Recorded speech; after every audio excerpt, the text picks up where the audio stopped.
What if the very tools of beauty of the palette, the brushes, became instruments of deception? The sting of betrayal feels personal when cosmetics hide something far darker. Tonight, I promise, a chilling reveal that will make you question every false facade. In this unsolved case, a disturbing truth lurked beneath layers of makeup, masking a brutal crime. A devoted partner vanished, And only traces real footage from surveillance and scattered evidence hinted at what truly happened. Investigators combed through psychological profiles, piecing together the criminal mind behind cosmetic concealment. Every lipstick, stroke, and powder dusting became part of a twisted red herring. It was a true events nightmare.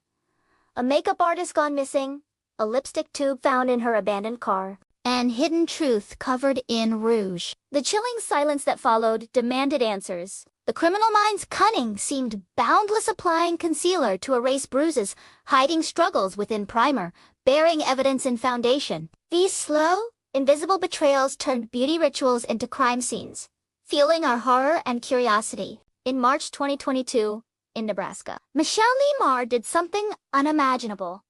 After allegedly beating her boyfriend to death, she attempted to conceal his injuries with layers of makeup. Nurses noticed significant amounts of primer and blush, which, once removed, revealed massive bruises and head trauma.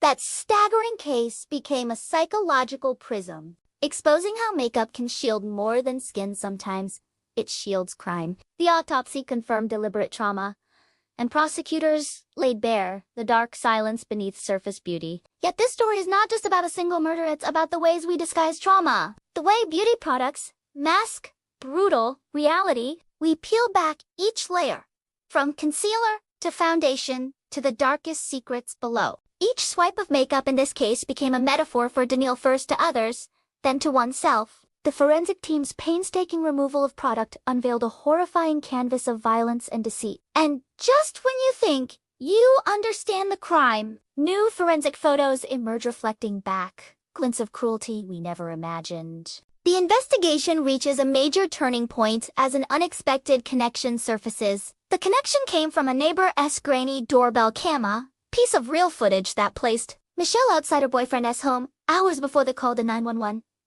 She wasn't panicked. She wasn't rushing for help. She was carrying a small black makeup bag. Detectives began to suspect the cosmetics weren't just to hide bruises on him. They might have been used to hide her own. The narrative shifted, and with it, the psychological landscape of the case. The footage also revealed another detail.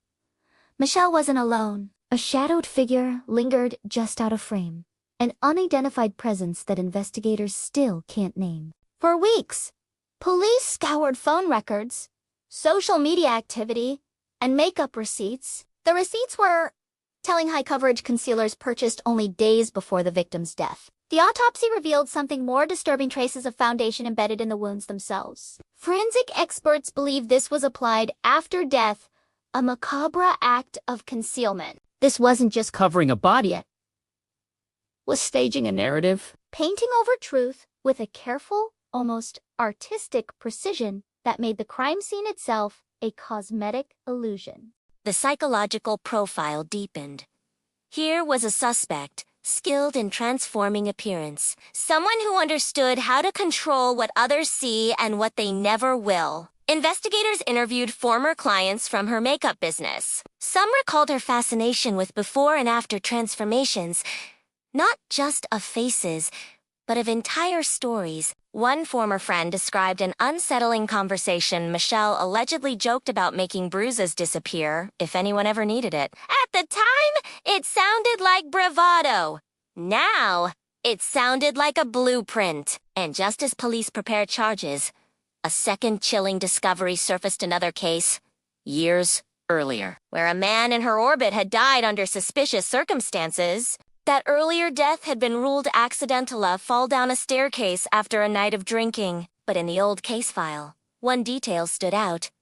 The coroner noted cosmetic residue on several facial injuries. No one had investigated it further at the time. It was written off as smudged makeup from the victim's girlfriend. That girlfriend was Michelle. Detectives now saw a disturbing pattern of men, years apart, both with suspicious wounds hidden under cosmetics. The odds of coincidence felt razor thin. They reopened the cold file, comparing autopsy photos side by side. The bruising patterns were eerily similar, almost like a signature. Forensic specialists explained that makeup can truly hide swelling or deep tissue trauma that only changes how it appears in photographs. And in both cases, photographs were used to argue against foul play. This raised a haunting question.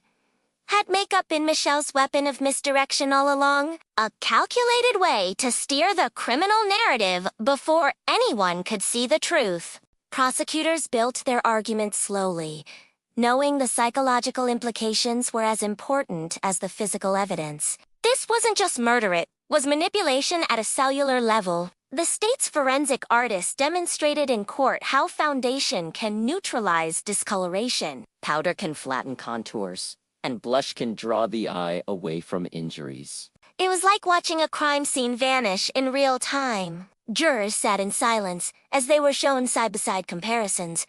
One image with makeup intact, one after removal. The difference was night and day. And then came the most explosive testimony: an acquaintance who claimed Michelle once boasted she could make someone look alive, even if they weren't.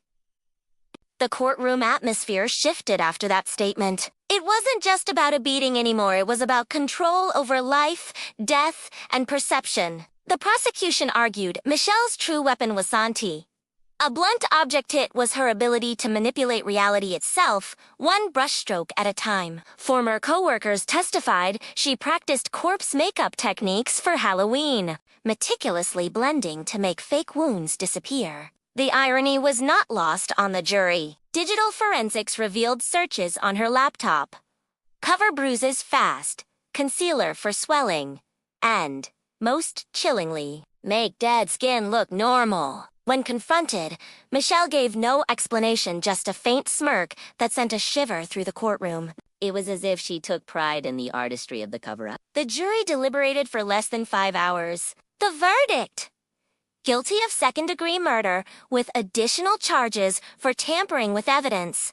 As she was led away, Michelle turned to the gallery, scanning faces as if assessing her final audience. The same detached precision she had shown in her work was now aimed at the people judging her. In the years since, forensic training programs have used her case as a cautionary tale, proof that evidence can be hidden in plain sight, beneath something as ordinary as powder and paint. Her story lingers because it est more than murder, it is a reminder of how easily truth can be disguised, and how the human eye can be tricked by what it's desperate to believe. And perhaps the most haunting thought of all, somewhere, someone else might be perfecting the same technique right now, and you wouldn't even know you'd seen the aftermath.